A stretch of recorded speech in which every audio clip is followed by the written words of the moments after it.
ಎಲ್ಲರಿಗೂ ನಮಸ್ಕಾರ. ಶಕು ಕುಕ್ಸ್ ಚಾನಲ್ಗೆ ಸ್ವಾಗತ. ಇವತ್ತು ನಾವು ಆರೋಗ್ಯಕರವಾದ ರೆಸಿಪಿನ ಮಾಡೋಣ.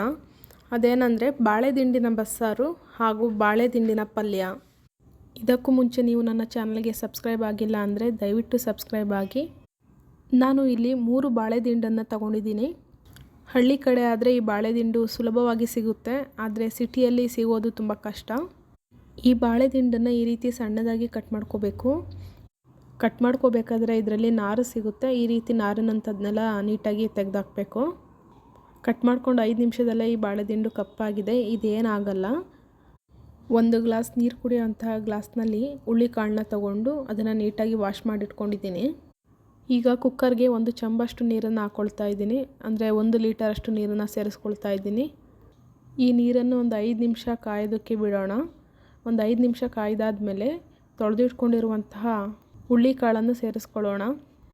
ನಂತರ ಬಾಳೆ ದಿಂಡನ್ನು ಕಟ್ ಮಾಡಿ ನೀರಲ್ಲಿ ನೀಟಾಗಿ ತೊಳೆದು ಸೋಸ್ಕೊಂಡು ಇಟ್ಕೊಂಡಿದ್ದೆ, ಅದನ್ನು ಕೂಡ ಸೇರಿಸ್ಕೊಳ್ತಾ ಇದ್ದೀನಿ.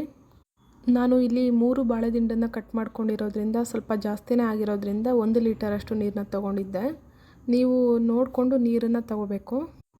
ಹಾಗೆ ನಾನು ಈಗ ಮಾಡ್ತಾ ಇರುವಂತಹ ರೆಸಿಪಿ ಕೂಡ 7 ರಿಂದ 8 ಜನ ಊಟ ಮಾಡ್ಬೋದು. ಆ ರೀತಿ ನಾನು ಮಾಡ್ತಾ ಇರೋದು. ನಾನು ಇಲ್ಲಿ ಅರಳುಪ್ಪನ್ನು ಬಳಸ್ತಾ ಇದ್ದೀನಿ. ನಿಮಗೆ ಬೇಕಿದ್ದರೆ ಪುಡಿ ಉಪ್ಪನ್ನು ಕೂಡ ಬಳಸ್ಕೋಬೋದು.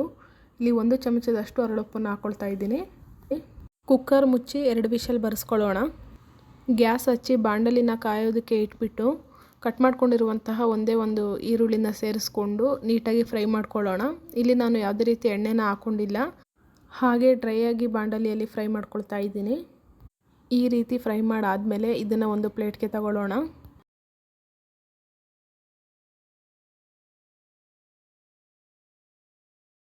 ನಂತರ ಅದೇ ಬಾಣಲಿಗೆ 2 ಸೋಸಿರುವಂತಹ ಬೆಳ್ಳುಳ್ಳಿಯನ್ನು ಹಾಕ್ಕೊಂಡು ಫ್ರೈ ಮಾಡ್ಕೊಳ್ಳೋಣ.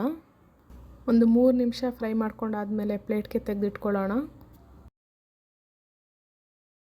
ಇದನ್ನು ಸಾಂಬಾರಿಗೆ ರುಬ್ಬೋದಕ್ಕೆ ಮಾಡ್ಕೊಂಡು ಇಟ್ಕೊಂಡಿರೋದು.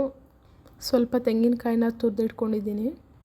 ಇದು ಈಗ ಬಾಣಲಿಯಲ್ಲಿ ಫ್ರೈ ಮಾಡಿ ಇಟ್ಕೊಂಡಿರುವಂತಹ ಈರುಳ್ಳಿ ಮತ್ತು ಬೆಳ್ಳುಳ್ಳಿ. ಅರ್ಧ ಟೊಮೊಟೊನ ಸಣ್ಣದಾಗಿ ಕಟ್ ಮಾಡ್ಕೊಂಡಿದ್ದೀನಿ. ಒಂದು 4-5 ಚಕ್ಕೆ, 1 ಟೇಬಲ್ ಸ್ಪೂನಷ್ಟು ಜೀರಿಗೆ, ಖಾರದ ಪುಡಿ, ಧನಿಯಾ ಪುಡಿ, ಕೊತ್ತಂಬರಿ ಸೊಪ್ಪು. ಈಗ ಒಂದು ಮಿಕ್ಸರ್ ಗ್ರೈಂಡರ್ಗೆ ತುರಿದಿರುವಂತಹ ಕಾಯಿ, ಈರುಳ್ಳಿ ಹಾಗೂ ಬೆಳ್ಳುಳ್ಳಿ, ಟೊಮೊಟೊ, ಜೀರಿಗೆ ಮತ್ತು ಚಕ್ಕೆನ ಸ್ವಲ್ಪ ಕಲ್ಲಲ್ಲಿ ಕುಟ್ಕೊಂಡು ಪುಡಿ ಮಾಡಿಕೊಂಡು ಸೇರಿಸ್ಕೊಳ್ಳೋಣ.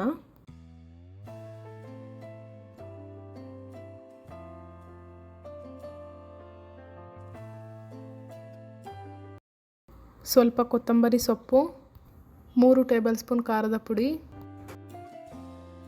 1 ಟೇಬಲ್ ಸ್ಪೂನ್ ಸಾಂಬಾರ್ ಪುಡಿ. ಇಷ್ಟು ಐಟಮ್ನ ರೆಡಿ ಮಾಡ್ಕೊಳ್ಳೋ ಅಷ್ಟರಲ್ಲಿ ಬಾಳೆ ದಿಂಡು ಹಾಗೂ ಹುರುಳಿಕಾಳು ವಿಷಲ್ ಬಂದಿದೆ. ಇದನ್ನು ಒಂದು ಪಾತ್ರೆಗೆ ಸೋರಿಸ್ಕೊಳ್ಳೋಣ. ಒಂದು ಪಾತ್ರೆಯನ್ನು ಕೆಳಗಿಟ್ಟು ಅದರ ಮೇಲೆ ಜಲಡಿಯನ್ನು ಇಟ್ಟು ಈ ರೀತಿ ಸೋಸ್ಕೋಬೇಕು. ಜಲಡಿ ಇಲ್ಲ ಅಂದರೆ ಹಾಗೆ ಕುಕ್ಕರ್ ಮೇಲೆ ಒಂದು ಪ್ಲೇಟ್ನ ಮುಚ್ಚಿ ನಿಧಾನವಾಗಿ ಸೋಸ್ಕೋಬೋದು. ಈಗ ಇದನ್ನು ಮೇಲ್ಭಾಗದಲ್ಲಿ ಹಂಗೆ ಹುರುಳಿಕಾಳನ್ನು ತಗೊಂಡು ಒಂದು ತಟ್ಟೆಗೆ ಹಾಕ್ಕೊಳ್ಳೋಣ.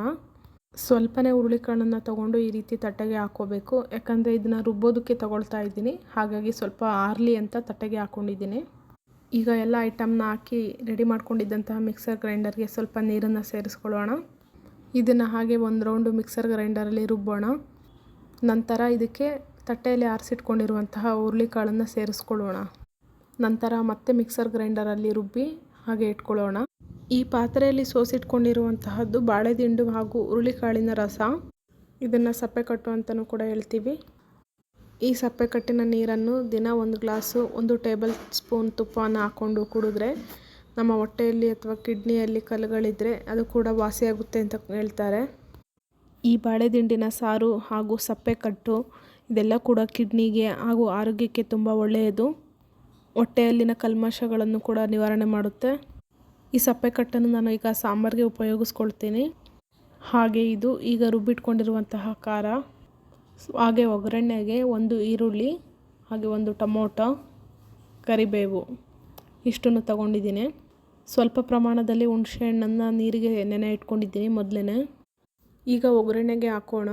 ಈಗ 2 ಟೇಬಲ್ ಸ್ಪೂನ್ ಎಣ್ಣೆಯನ್ನು ಹಾಕ್ಕೊಳ್ತಾ ಇದ್ದೀನಿ. ಹಾಗೆ ಸ್ವಲ್ಪ ಸಾಸಿವೆ,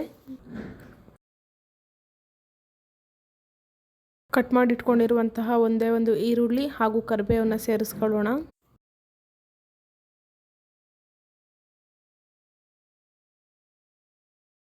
ಈರುಳ್ಳಿ 2 ನಿಮಿಷ ಎಣ್ಣೆಯಲ್ಲಿ ಬೆಂದ ಮೇಲೆ ಟೊಮೊಟೊವನ್ನು ಸೇರಿಸ್ಕೊಳ್ಳೋಣ. ಪ್ಲೇಟ್ ಮುಚ್ಚಿ 3 ನಿಮಿಷ ಟೊಮೊಟೊನ ಬೇಯಿಸ್ಕೊಳ್ಳೋಣ. ಈರುಳ್ಳಿ ಟೊಮೊಟೊ ಎಲ್ಲ ಸ್ವಲ್ಪ ಬೆಂದ ಮೇಲೆ ಸ್ವಲ್ಪ ಪ್ರಮಾಣದಲ್ಲಿ ನೆನೆಸಿಟ್ಟಿರುವಂತಹ ಹುಣಸೆಹಣ್ಣಿನ ರಸನ ಸೇರಿಸ್ಕೊಳ್ಳೋಣ. ರುಬ್ಬಿಟ್ಕೊಂಡಿದ್ದಂತಹ ಖಾರನ ಸೇರಿಸ್ಕೊಳ್ಳೋಣ.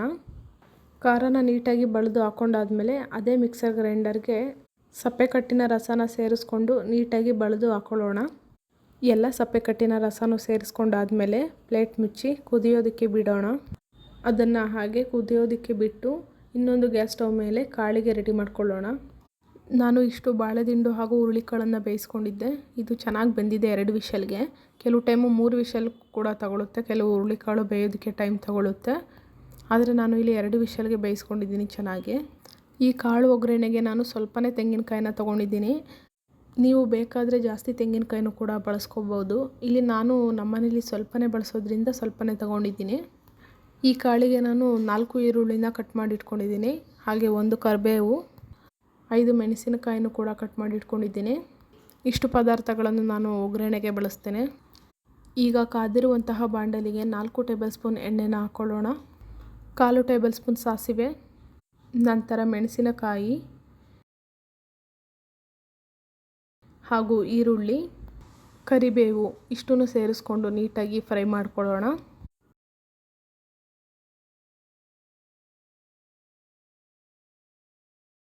ಇನ್ನೊಂದು ಕಡೆ ಸಾಂಬಾರು ಇಟ್ಟಿದ್ದೆ, ಆ ಸಾಂಬಾರೀಗ ಕುದೀತಾ ಇದೆ. ಈಗ ಕುದಿಯುವಂತಹ ಸಾಂಬಾರಿಗೆ ನಾನು 2 ಟೇಬಲ್ ಸ್ಪೂನ್ ಅಷ್ಟು ಅರಳುಪ್ಪನ್ನು ಸೇರಿಸ್ಕೊಳ್ತಾ ಇದ್ದೀನಿ. ನೀವು ಪುಡಿ ಉಪ್ಪನ್ನ ಸೇರಿಸ್ಕೊಳ್ತೀನಿ ಅಂದರೆ ಪುಡಿ ಉಪ್ಪನ್ನ ಸೇರಿಸ್ಕೋಬೋದು. ನಾವು ಯಾವಾಗಲೂ ಕೂಡ ಅರಳುಪ್ಪನ್ನು ಸೇರಿಸ್ಕೊಳ್ಳೋದ್ರಿಂದ ಅರಳುಪ್ಪನ್ನು ಹಾಕ್ಕೊಳ್ತಾ ಇದ್ದೀನಿ.